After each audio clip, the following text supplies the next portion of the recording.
সূরাতুল মুমিনুনের প্রথম 11টি আয়াত নবীজি সাল্লাল্লাহু আলাইহি ওয়াসাল্লামের কাছে যখন আল্লাহর পক্ষ থেকে ওহী আসতো তখন মৌমাছির গুঞ্জরণের মতো একটা আওয়াজ হতো। এমনই একদিন এই ধরনের আওয়াজ সাহাবায়ে কেরাম শুনতে পেলেন।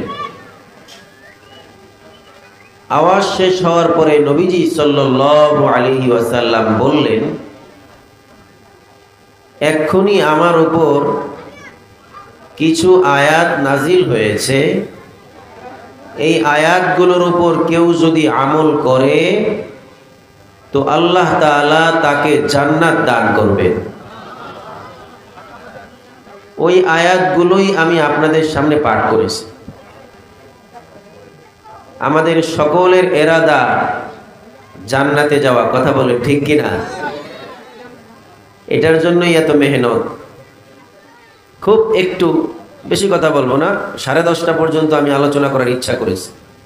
এর ভিতরে আমি শর্ট করে করে আপনাদেরকে, আসলে ভাই আমল করা হলো আসল কথা, শুনবো যতটুকুই আমল করব, এই জন্য মনোযোগ দিয়ে একটু শুনি। সেই আয়াতগুলোই আমি আপনাদের সামনে তিলাওয়াত করেছি। এই সূরাতুল মুমিনুনের প্রথম আয়াত। আপনারা সবাই মনোযোগের জন্য আমার দিকে তাকান, যেহেতু এটা পথ ঘাট, মানুষ আসা যাওয়া করবে, এই জন্য এখানে তাকালে যে আলোচনাগুলো হবে এগুলো দিলের ভেতরে বসে যাবে। আর যেহেতু পবিত্র কোরআন থেকে সরাসরি আপনাদেরকে পড়ে শোনাচ্ছি, কোরআনের আলোচনার সময় অন্য মনস্ক হওয়া যায় না, আল্লাহ নারাজ হন।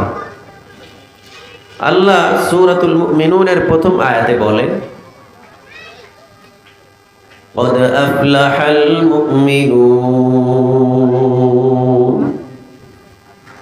সূরাতুল মুমিনুন আয়াত নম্বর 1। আল্লাহ বলেন, নিঃসন্দেহে মুমিনরা সাকসেস হয়ে গেছে। সুবহানাল্লাহ বলেন, যারা মুমিন তারা সফল হয়ে গেছে। মুমিন কাকে বলে? যারা ঈমান এনেছে। ঈমান কাকে বলে? মৌলিকভাবে 3 কথায় বিশ্বাস করলে ঈমান বলে। মৌলিকভাবে কয় কথার উপর বিশ্বাস করার নাম ঈমান ভাই? 3 কথা। 1, গোটা কায়নাতকে যিনি চালাচ্ছেন ওনার সাথে কেউ নাই, উনি একাই, এই কথাটার উপর বিশ্বাস করা, যাকে আমরা আল্লাহ বলি। আল্লাহর সাথে অন্য কেউ কি আছে? দলিল সবাই জানেন, অনেক দলিল আছে। সহজ দলিল পবিত্র কোরআনের সূরা ইখলাসের প্রথম আয়াত, কুল হুয়াল্লাহু আহাদ। বলুন হে নবী, আল্লাহ এক। আল্লাহ কয়জন? এই বিষয়টাতে সবাই কি বিশ্বাস করছি ভাই? 2 নম্বর, মুহাম্মদ সাল্লাল্লাহু আলাইহি ওয়াসাল্লাম নামে একজন লোক এই ধরাতে ছিলেন, তিনি আল্লাহর পক্ষ থেকে নবী রসুল, এই কথাটাকে মানা, বিশ্বাস করা। মুহাম্মদ নামে একজন ছিলেন, তিনি আল্লাহর প্রতিনিধি, তিনি আল্লাহর রসুল, আল্লাহর পক্ষ থেকে বাণী তার উপর আসে, এই কথাটা বিশ্বাস করা। এটা হলো 2 নম্বর। এটাকে আরবিতে বলে রিসালাত। দলিল পবিত্র কোরআনের সূরাতুল ফাতহের 29 নম্বর আয়াতে আল্লাহ বলেন, মুহাম্মাদুর রাসূলুল্লাহ। মুহাম্মদ হলেন আল্লাহর রসুল। আল্লাহ নিজে বলছেন মুহাম্মদ কি? আল্লাহর রসুল। এই কথার উপর বিশ্বাস আছে না আমাদের? 2টা গেল। 3 নম্বর, মৃত্যুর পরে একটা জিন্দেগি আছে, সেটাই আসল জীবন, লম্বা জিন্দেগি, ওটার কোনো শেষ নাই, শুরু আছে। এটাকে আমরা আরবিতে বলি আখিরাত, বাংলায় বলে পরকাল। আল্লাহ বলেন পবিত্র কোরআনের সূরাতুল বাকারার 4 নম্বর আয়াতে, ওয়াবিল আখিরাতি হুম ইউকিনুন, আখিরাতের প্রতি তারা ইয়াকিন করে, বিশ্বাস রাখে। তো আখিরাত যদি নাই থাকতো এর কথা আল্লাহ বলতেন কিভাবে? সকলে বলি আলহামদুলিল্লাহ। আমাদের আজকের প্রধান আলোচক বাংলাদেশের অন্যতম আলেম হযরত মাওলানা লোকমান মাজহারি হাফিজাহুল্লাহ আমাদের মাঝে উপস্থিত হয়েছেন। আবারও বলি আলহামদুলিল্লাহ। আল্লাহ তাআলা হযরতের নেক হায়াত দান করেন। হযরত শেষে বয়ান করবেন, সকলেই খামোশির সাথে শেষ পর্যন্ত থাকবো তো ইনশাআল্লাহ। ঈমানের 3 নম্বর বিষয় কি ভাই?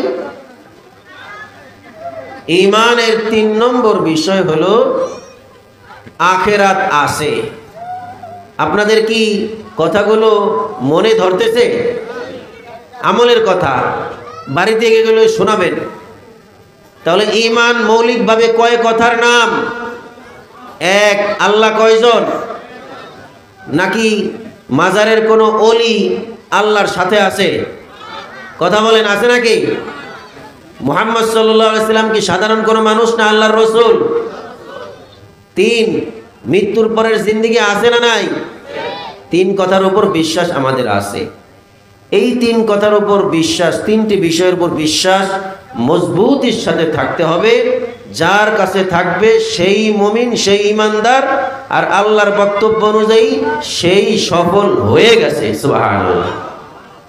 তাহলে আমরা যারা বিশ্বাস লালন করলাম, আমরা বিফল না সফল? ব্যর্থ না, আমরা সফল, আলহামদুলিল্লাহ বলি। এই ঈমানটাকে শত ঝড়ঝাপটার মধ্যেও অটল রাখতে হবে। আল্লাহ বলেন ঈমান কেমন ভাবে অটল রাখবা, কেমন ভাবে ঈমান ধরে রাখবা? সূরাতুল বাকারার 13 নম্বর আয়াতে আল্লাহ বলেন, আমিনু কামা আমানান নাস, ঈমান আনবা লোকেরা যেভাবে ঈমান এনেছে, মানুষেরা যেভাবে ঈমান এনেছে। মানুষ কারা? ব্যাখ্যা আছে কতগুলো। এক ব্যাখ্যায় সাহাবায়ে কেরাম, আর এক ব্যাখ্যায় যুগে যুগে যারাই ঈমান শত ঝড়ঝাপটার মধ্যে ধরে রেখেছেন। যেমন আল্লাহ যে আছে একজন, যিনি পালেন তিনি আল্লাহ, এই কথার উপর এই মাইকলা ভাই কানেকশন গেছে গা, জিকির করি লা ইলাহা ইল্লাল্লাহ, লা ইলাহা ইল্লাল্লাহ, লা ইলাহা ইল্লাল্লাহ। তো ভাই খুব খেয়াল করে শুনেন, এই বিশ্বাসগুলোর উপর অটল থাকতে হবে। ফেরাউনের একজন দাসী ছিল, তার কাজ ফেরাউনের মেয়ের চুলগুলো আশ্রিয়ে দেবে। এই জন্য তাকে মাসেতা বলা হতো। মাসেতা মানে চুল আশ্রয় দেয়। আধুনিক ভাষায় বলতে গেলে ফেরাউনের বিউটিশিয়ান, তার মেয়ের চুলগুলো আশ্রয় দেবে। এই দাসী ঈমান এনে ফেলেছে। ঈমান এনে ফেলেছে মানে কায়নাতের মধ্যে একজন খোদা, এই কথা সে বিশ্বাস করে ফেলেছে। কিভাবে বোঝা গেল? একদিন ফেরাউনের মেয়ের চুল আশ্রিয়ে দিতেছে, চিরুনিটা পড়ে গেছে, উঠানোর সময় বলতেছে বিসমিল্লাহ। চিরুনিটা কি বলে উঠাইতেছে? বিসমিল্লাহ। ফেরাউনের কন্যা বলে মানিল্লাহ, আল্লাহর নামে উঠাচ্ছি। আল্লাহ আবার কে, কার নাম তুমি নিলা? দাসী বলে আল্লাহ হলেন রব্বি ওয়া রব্বুকি ওয়া রব্বু আবিকি। আল্লাহ হলেন যিনি আমাকে পালেন, তোমাকেও লালন পালন করেন, এমনকি বিরাট ক্ষমতাধর তোমার বাবা ফেরাউনকেও লালন পালন করেন। মেয়ে বলে বাবার কাছে নালিশ করব। দাসী বলে যাও যাও নালিশ করো, ঈমানের উপর আমি অটল থাকব। ফেরাউনের কাছে নালিশ করলে ফেরাউন তাকে তলব করে, বলে আমি সবার উপরের রব, আনা রব্বুকুমুল আ'লা, তুমি আবার কাকে রব মানো? দাসী স্পষ্ট ভাষায় জবাব দেয়, আমি এমন আল্লাহকে রব মনে করি, এমন একজনকে আমি মাবুদ মনে করি যিনি শুধু আমার রব নন, আমারও রব, আপনার মেয়ের রব, আপনারও রব। ফিরআউন বলে রাষ্ট্রদ্রোহ অপরাধের কারণে তোমার শাস্তি হবে, তুমি এই বিশ্বাস থেকে যদি না সরো তোমার কঠিন আযাব হবে, শাস্তি হবে। এই জল্লাদকে ডাকো, বিরাট কড়াইয়ের ব্যবস্থা করো, তেল আনো, তেলকে জ্বালাও, এই দাসীর সন্তান সবগুলোকে তেলের মধ্যে কাবাব বানায় দাও। তাই করা হলো। বর্ণনায় এসেছে বিরাট এক কড়াই হাজির করা হয়েছে, তেলও জ্বালানো হচ্ছে, একে একে তার সন্তানগুলোকে তার চোখের সামনে জ্বালিয়ে দেওয়া হচ্ছে। আর বারবার বলতেছে ঈমান ছাড়ো, না হয় তোমাকে এই কড়াইয়ের মধ্যে ঝাঁপ দিতে হবে। বর্ণনায় এসেছে এই দাসীর 11 জন অথবা 4 জন, আর এক বর্ণনায় সন্তান ছিল, একে একে সবগুলো সন্তান জ্বালিয়ে দেয়। সবশেষে ছোট্ট এক কোলের শিশু এই দাসীর, তাকে যখন নিক্ষেপ করবে মায়ের দু চোখ বেয়ে অস্ত্র ঝরতেছে, ওই শিশুর জবান আল্লাহ জারি করে দিয়েছে। শিশু বলে মা ইকতাহিমি, ঝাঁপিয়ে পড়ো বিনা দ্বিধায়, অটল থাকো ঈমানের উপর। তুমি যদি এই কড়াইয়ের মধ্যে গিয়ে জ্বলে পুড়ে মারা যাও, তুমি সাধারণ মৃত কোনো মানুষ নও, তুমি তখন হবা শহীদ। তুমি ঝাঁপিয়ে পড়লেই তুমি আমার অন্যান্য ভাই বোনদের সাথেই মিলিত হবে। পবিত্র কোরআনে সূরা আলে ইমরানে আল্লাহ বলেন, ওয়ালা তাহসাবান্নাল্লাযীনা কুতিলু ফি সাবিলিল্লাহি আমওয়াত। এই ধরার বুকে দ্বীনের জন্য ঈমানের উপর অটল থেকে যারা আল্লাহর রাস্তায় জীবন দেয়, তাদেরকে তোমরা মৃত ধারণা করো না। বাল আহইয়াউ ওয়ালাকিন লা তাশউরুন, বরং তারা জীবিত, তোমরা অনুধাবন করতে পারো না। কোরআনুল কারীম আরো বলেন রিজিক দেওয়া হয় কিভাবে? তাফসীরে জালালাইনে এসেছে ফি হাওয়াসিলি তুয়ুরিন খুদরিন, সবুজ পাখির আকৃতি করে তার ভিতরে এই শহীদের রূহটাকে দেওয়া হয়, জান্নাতের মধ্যে বিচরণ করতে থাকে। মাঝে মাঝে আল্লাহর আরশের নিচে এক ঝাড়বাতি সেখানে গিয়ে অবস্থান করে। এই মা সন্তানের কথা শুনে ঈমানের উপর অটল থেকে কড়াইয়ের ভিতরে ঝাঁপ দিবে যখন, এর আগে ফেরাউনকে বলে, ফেরাউন সব তো করলা, এবার আমার একটা আবদার শোনো। কি আবদার? তোমার আবদার শুনতেই হয়। বলে মৃত্যুর পরে আমার সন্তান আর আমাদেরকে, আমাদের সবাইকে এক কাপড়ের মধ্যে পেঁচিয়ে একসাথে দাফন করবা। ফেরাউন তার কথা মানল, সবাইকে একসাথে দাফন করে দেওয়া হলো।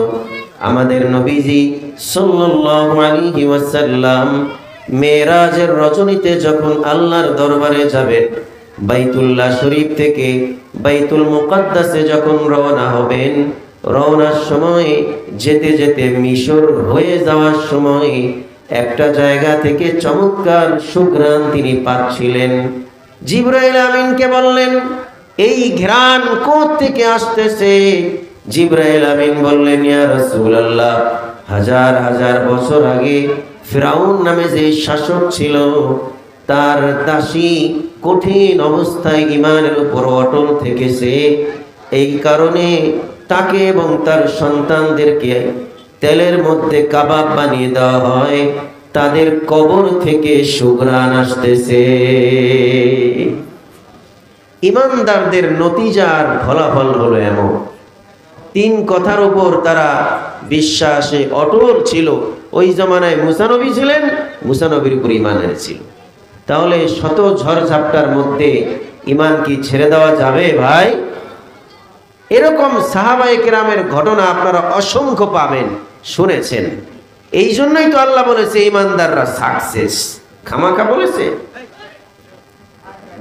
যুবক সাহাবী খাব্বাব ইবনুল আরাত রাদিয়াল্লাহু তাআলা আনহু, ইতিহাসের কিতাব বলে লাম ইয়াবলুগিল 20, 20-এ এখনো পৌঁছে নাই। আমাদের মতো শক্তিধর কোনো পুরুষ না, বার্ধক্যে উপনীত হয়ে গেছে এমন কোনো ব্যক্তি না, 20 বছর এখনো হয় নাই। সাদিসু সিত্তিন, ইসলামের ইতিহাসে গোটা দুনিয়ায় যেই 6 জন মুসলমান শুধু ছিল, সেই 6 জনের মধ্যে 6 নম্বরের মুসলমান ছিল হযরত খাব্বাব। হযরত খাব্বাব বিশ্বাস করেছে মুহাম্মদ আল্লাহর পক্ষ থেকে নবী। এই কথা মানার কারণে তার মালিক উম্মি আনমারের পক্ষ থেকে কঠিন শাস্তির মুখোমুখি হতে হয়। সবাইকে ডাকে, একে ধরে আনো, মরুভূমির বালুর মধ্যে তাকে শোয়াই দাও। কিতাবে মনে এসেছে আলা জহরিহি, পিঠটাকে নিচে দিছে, সিনাটাকে উপরে দিছে। as-সখরাতুল আজিমা, বিরাট এক পাথর এনে তার বুকের উপর রাখছে। আবার আগুন ধরায়া ওটার উপর তাকে হেসরাইতেছে, টানা হেসরা করতেছে। হযরত খাব্বাব বলেন, তীব্র গরমের কারণে, আগুনের কারণে আমার শরীর থেকে চর্বিগুলো গলে গলে আগুন পর্যন্ত নিভে যেত। হযরত ওমর বলেন, খাব্বাব শুনেছি অনেক নির্যাতন তুমি সহ্য করেছো, বলে কাপড়টা উঠান। কাপড় উঠিয়ে দেখে পিঠের মধ্যে বিরাট এক গর্ত হয়ে গেছে। এত কষ্ট সহ্য করার পরে তিনি এবং তার সঙ্গের সাহাবায়ে কেরাম নবীজির কাছে গেলেন। নবীজি কাবা ঘরের পাশে ছায়ায় ইবাদত বন্দেগী করছেন। ইয়া রাসূলুল্লাহ আলা তাদউ লানা আলা তাস্তানসিরু লানা, আমাদের জন্য কি একটু দোয়া করবেন না? আমাদের জন্য খোদার দরবারে সাহায্য প্রার্থনা কি একটু করবেন না? নবীজি বলেন, দেখো, যে বিষয়ের উপর তোমরা ঈমান এনেছো, বিশ্বাস ধারণ করেছো, লালন করেছো, এই বিষয়গুলোর উপর পূর্বেকার মানুষেরাও ঈমান আনার কারণে এর চাইতে ভয়াবহ নির্যাতন সহ্য করতে হয়েছে। আগের ইতিহাসে এমন ভয়ঙ্কর নির্যাতন সহ্য করতে হয়েছে। মানুষ যখন ঈমান এনেছে, এই কথা যখন জানতো, ধরে এনে গর্ত করে সেই গর্তর মধ্যে তাকে নিক্ষেপ করা হতো। একটা মিনসার আনা হতো, মানে করাত, এনে তার মাথার উপর রেখে 2 টুকরা করে দেওয়া হতো। আগুন জ্বালানো হতো, জ্বালিয়ে দেওয়া হতো। এরকম ভয়ঙ্কর নির্যাতন আল্লাহ এক, এই কথা বলার কারণে সহ্য করতে হয়েছে। বলেন, কি ঠেকা ছিল তাদের এই বিশ্বাসটাকে লালন কইরা? কারণ তারা জানে এইটুকু ঈমান, অর্থাৎ তীব্র কষ্টের পরে যদি এই কোন রকম ঈমান নিয়ে যদি যাইতে পারি, তাহলে আল্লাহ তাআলা সাকসেস হবার ঘোষণা করেছেন। সুবহানাল্লাহ। আপনাদের খবর আছে কিনা, বাংলাদেশের প্রান্তিক এলাকাগুলোতে 5,000 টাকায় ঈমান বেচা হয়, জানেন আপনারা? উত্তরবঙ্গে, চট্টগ্রামের পার্বত্য অঞ্চলগুলোতে 5,000 টাকা, দরিদ্র, টাকা দরকার, ঋণ দরকার, সুদে ঋণ দিবে, ঈমান বেচা পরে টাকা নেয়। কেমনে? বিদেশি নানা এনজিও সংস্থাগুলো আমাদের দেশে সেবার নাম করে আসে, সেবা করে, অসুস্থ হলে চিকিৎসা করে দেয়, টাকা দরকার হলে ঋণ দেয়, 1 দিন 2 দিন দিয়া সদস্য বানায়, খাতির করে। পরে একদিন বলে, ধরো একটা কিতাব দিলাম, পড়ো, দেখো এই কিতাবের মধ্যে তো ঈসা নবীর নাম আছে। কয়, ঈসা তো আমগো নবী না। কয়, তো আমাদের কোরআনেও তো, তোমাদের কোরআনেও তো ঈসা নবীর নাম আছে, সমস্যা নাই, একই জিনিস। 1 দিন 2 দিন করতে করতে পুরা দস্তুর খ্রিস্টান এক পর্যায়ে বানায় ফেলায়। আমাদের দাওয়াত ও তাবলীগের মেহনতের সাথীরা ওলামায়ে কেরামের টিম একের পর এক যাইতেছে, যায় দেখে গ্রামকে গ্রাম কাদিয়ানি হয়ে গেছে, গ্রামকে গ্রাম খ্রিস্টান হয়ে গেছে, তাদেরকে বুঝায় সমঝে আনতেছে। আমাদের এরকম হতে পারে, বুঝবো না, কিন্তু হাজার নির্যাতন আসুক, হাজার অভাবে পড়ি, কিন্তু এই 3 কথা যে বললাম এর উপর থেকে মুহূর্তের জন্য আমরা বিশ্বাসটাকে টলাবো না। রাজি আছি ভাই? তাহলে আমরা সাকসেস। আল্লাহ বলছেন কোরআনে সূরা মুমিনুনের 1 নম্বর আয়াত।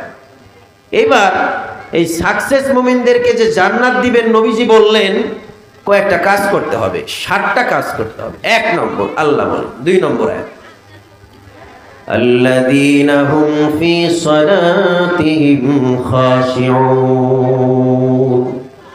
যারা নামাজটাকে খুশু খুজুর সাথে আদায় করে, একাগ্রতার সাথে আদায় করে। একাগ্রতার সাথে নামাজ আদায় মানে হলো কি? একটা হাদিস আপনাদেরকে শোনাই। নবীজি সাল্লাল্লাহু আলাইহি ওয়াসাল্লাম বলেন, মা মিন মুসলিমিন ইয়াতাওয়াদ্দাউ ফায়ুহসিনুল ওযুআ, কোন মুসলমান যদি উত্তম রূপে উযু করে, উত্তম রূপে উযু বুঝেন?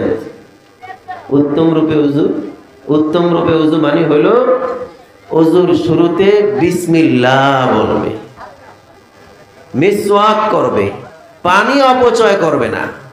আপনারা খেয়াল করছেন কিনা, পানির যখন উযু করব নিচে বালতি দিয়ে রাখবো, দেখবো উযু শেষে গড় পড়তায় প্রায় আধা বালতি থেকে 1.5 বালতি পানি লাগে আমাদের। অথচ নবীজি উযু করেছেন, আম্মা জান আয়েশার বর্ণনা হাদিসে এসেছে, নবীজি উযু করেছেন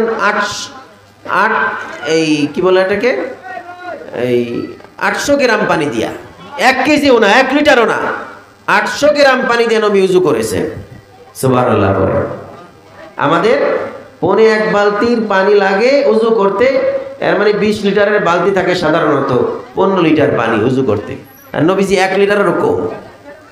এক সাহাবী বলেন, ইয়া রাসূলুল্লাহ, পুষ্করিতে মানে জলাশয়ে সেখানেও যদি উযু করি এত হিসাব করে উযু করতে হবে? হ্যাঁ, সেখানেও 3 বারের বেশি হাত ধুইতে পারবা না।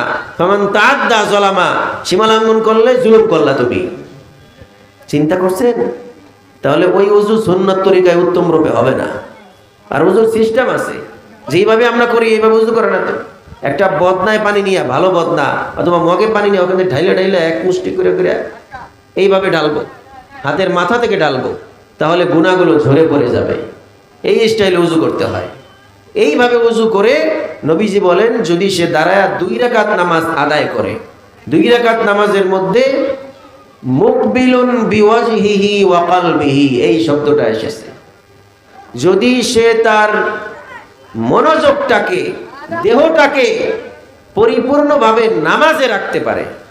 আমি আপনাদেরকে হাই কোয়ালিটির বুজুর্গদের যে অবস্থা সেটা বলতেছি না, আমাদের জন্য যেটা সহজ সেটা কি? নামাজের ভিতরে মনোযোগ।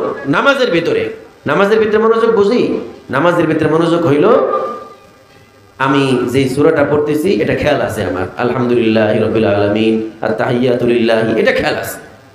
একেবারে আল্লাহর কাছে গেছি ওটা কথা বলতেছি না, ওটা তো হাই কোয়ালিটির হাফিজ হুজুরের নামাজ, ওটা পারলে তো অনেক ভালো। কিন্তু আমি যে যা কিছু পড়তেছি এটার কথা আমার মনে আছে, এমন না যে কোন দিক দিয়ে আত-তাহিয়াতু বললাম, আলহামদুলিল্লাহ বললাম, খবর নাই, ওটা না। এইভাবে যদি কেউ নামাজ পড়ে, নবীজির শব্দটা শোনেন, নবীজি বলেন